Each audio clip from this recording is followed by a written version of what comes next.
हद है, ऑफ कर दिया फोन। पता नहीं वहाँ क्या हो रहा होगा। क्या मुसीबत है, मुझसे अब और इंतजार नहीं हो रहा। आपने मुझे उसके पीछे जाने से रोका था आपा।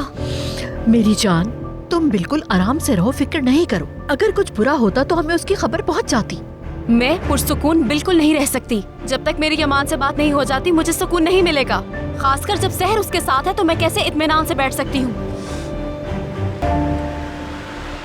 यमान, यमान आ गया। यकीन नहीं आ रहा मुझे। यहाँ आके देखें आपा,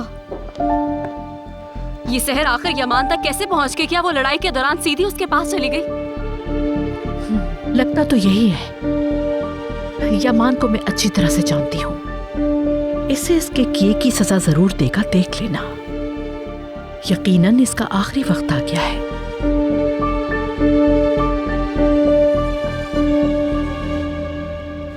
तुमसे जो कहा है उसके बारे में सोचना।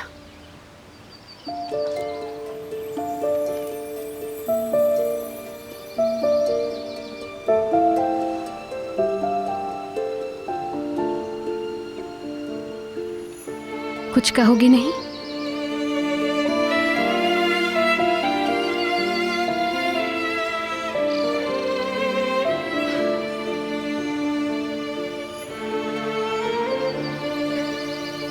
कम से कम नहीं तो नहीं कहा तुमने। ये भी बहुत अहम है।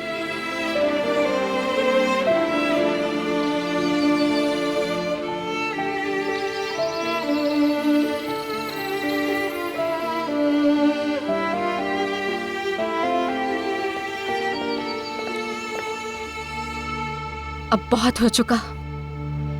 लग रहा है कि वो किसी लड़ाई से नहीं, डिनर से वापस आ रहे हैं। चलो।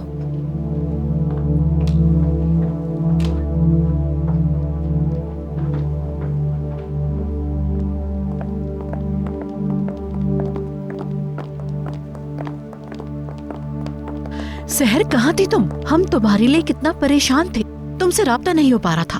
परेशान मत हो, अब सब कुछ ठीक है। यूसुफ कहाँ है? यूसुफ ठीक है, अपने कमरे में है।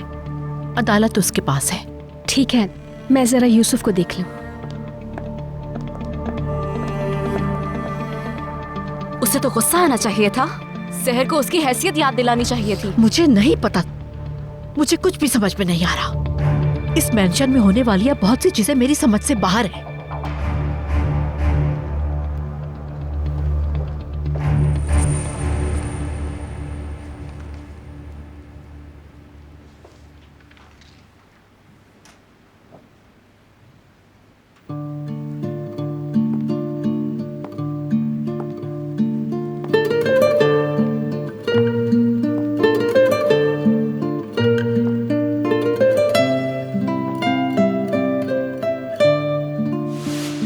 इस जिंदगी से क्या चाहिए तुम्हें आखिर?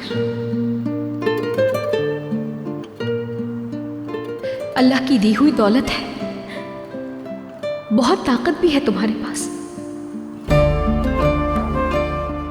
लेकिन हमें तुम्हारी जरूरत है यमान।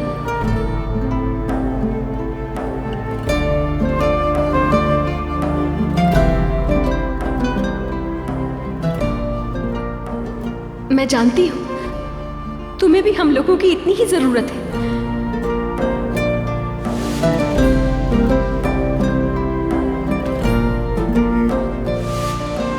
पता है तुम हमारे लिए बहुत कीमती हो यमान, यूसुफ के लिए, ज़िया भाई के लिए।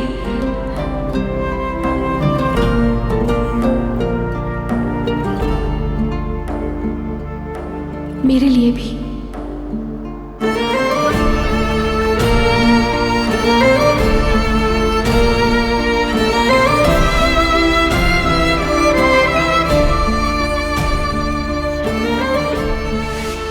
मैं इस अंधेरे रास्ते से लौटना चाहती हूँ यमान।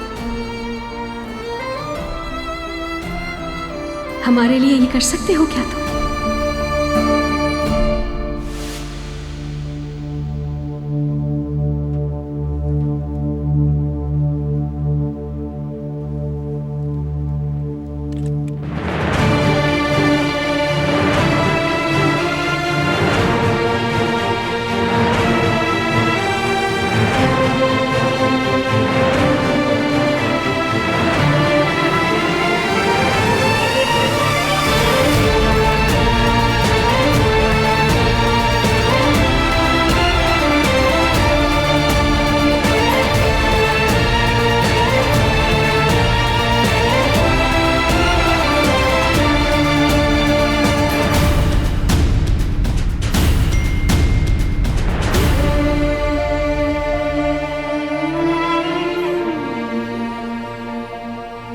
शाम को उस भाइयों ने सिले रोड पर एक मकान में पनाह लिया।